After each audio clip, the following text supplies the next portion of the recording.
Over the weekend, I had the chance to visit a powerlifting gym in Yorktown, New York, which is up in Westchester County in New York State, right northeast of Manhattan, of the Bronx, New York City. And beautiful facility. And it was interesting because there were some commonalities that I saw in all of these 7 powerlifters. And I worked with them individually, so it wasn't like a group thing. But they all had kind of the same issue. And I'm actually talking about this issue also on my website, pritrainer.com. There's a new blog post, and it's about the intimate links between walking, gait, posture, and breathing. And how in reality, we say they're 3 different things, but in reality, they're the same thing.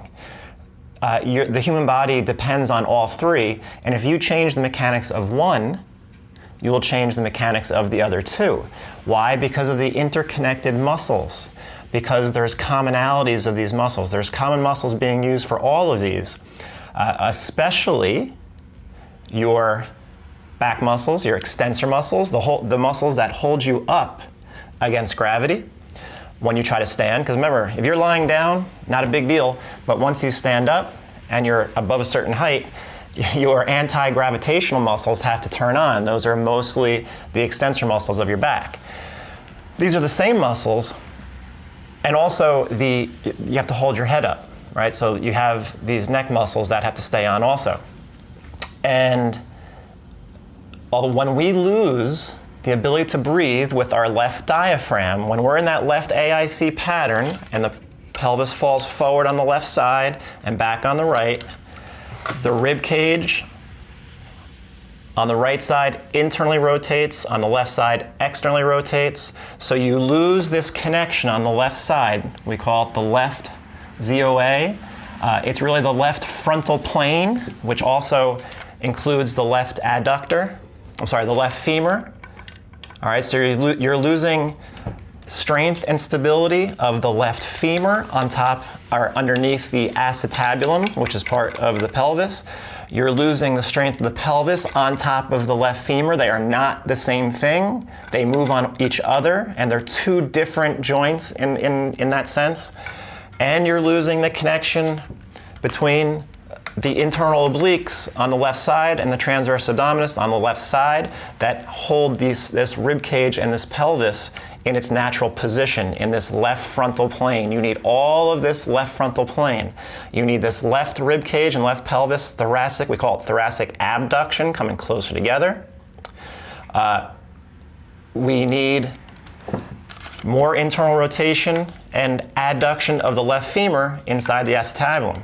So everything on the left needs to come internally. We call that the frontal plane.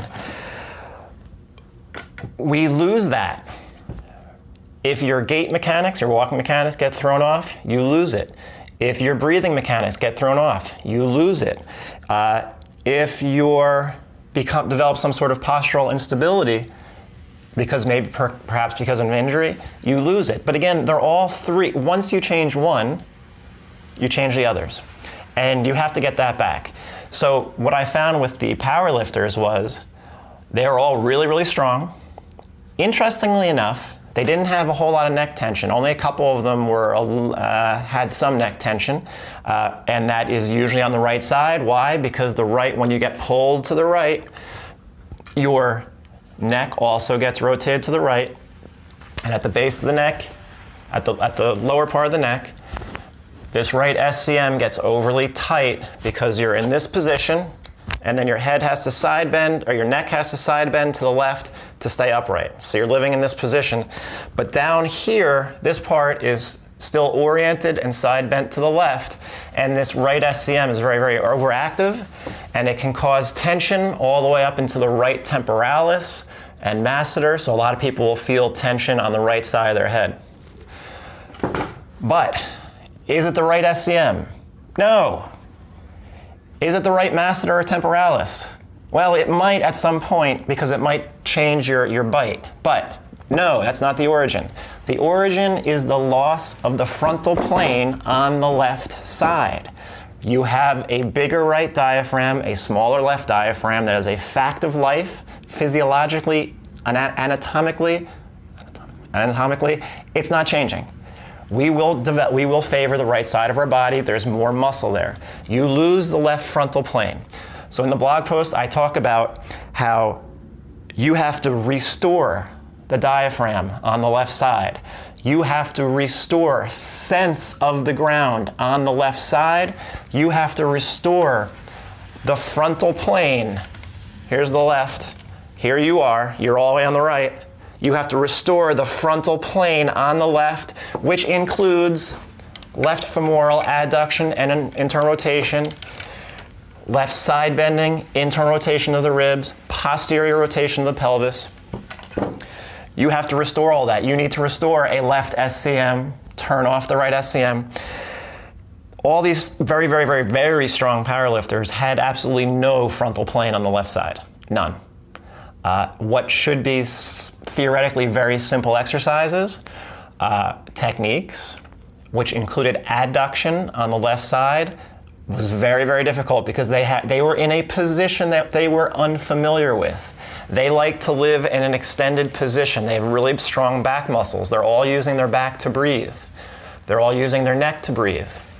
You have to, once your ribs are up, once you're extended, your diaphragms are no longer in a position to pump, at least not on the left side. The right side usually stays a little bit better. But the left side is completely out of action. So every technique flexes your system. And now you try to breathe in that position and you feel like you're going to suffocate. Your brain does not know what to do and it's got to make a decision. Expand the rib cage backwards to then get the diaphragm in position, or just keep struggling. Every technique has internal rotation of that left femur. Every technique has internal rotation, what we call AFIR. The pelvis rotates internally on the femur internally rotates on the acetabulum. Every technique has this going on, whether you realize it or not, because we are trying to inhibit the frontal plane on the right side, which they were really good at, really strong on that right side, and they were trying to activate the frontal plane on the left side. Now that brings me to lifting weights in general. I still like to lift weights, I do.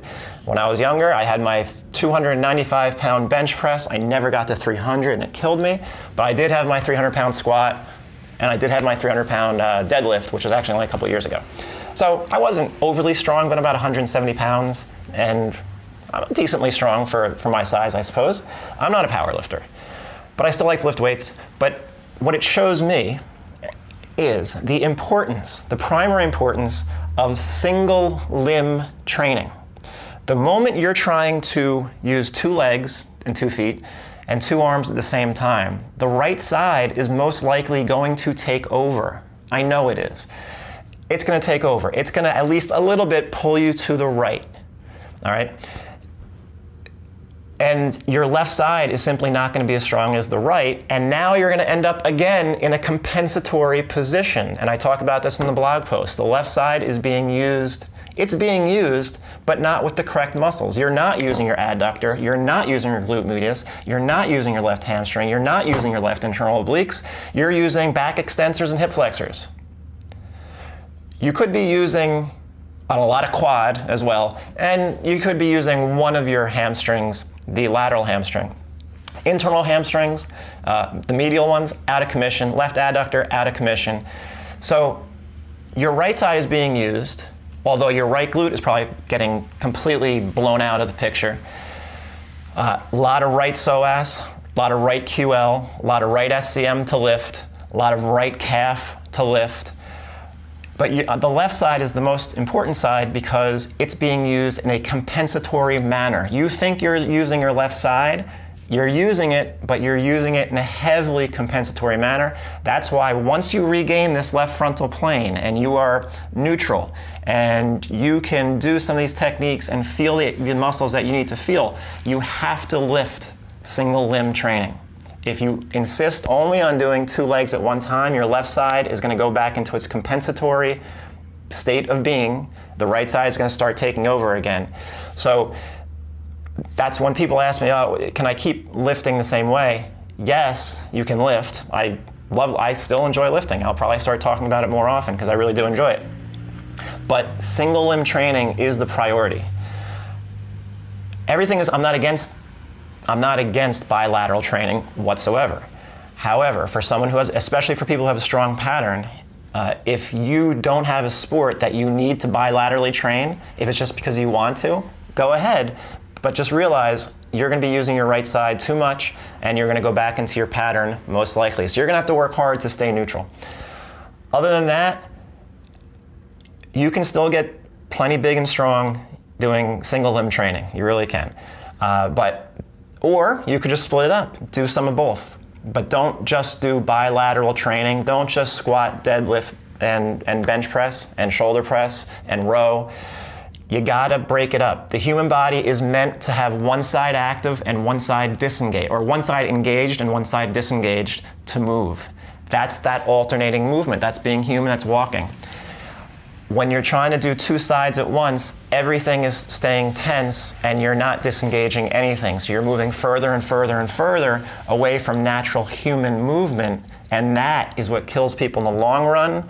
When you lose the difference between the left side and the right side, and to deal with that difference, you become one, and now both sides of your body are working the same way. We call that bilateralism. PEC, you're forward on both sides of the pelvis, your rib cage is extended on both sides, your neck comes forward on both sides, your head posteriorly tilts on both sides. These jaw muscles get tight, these SCMs get tight, you can't breathe, and you are going to be in bad shape, because I've been there, and I really don't want other people to be like that. So, importance of single limb training is cannot be overstated. And also blog post on pritrainer.com about the intimate links between gait, posture, and breathing, how in reality it's all the same system because they're all using the same muscles, and what happens when you become compensatory on that left side. It can go really bad really quickly, so check that out. If you found this video interesting, you could like it, comment, share it, subscribe. All these things help to spread the message that postural restoration is around, because a lot of people still don't know it, and it is really saving lives. I get the emails. It can be a game changer for a lot of people. Thanks a lot. Bye.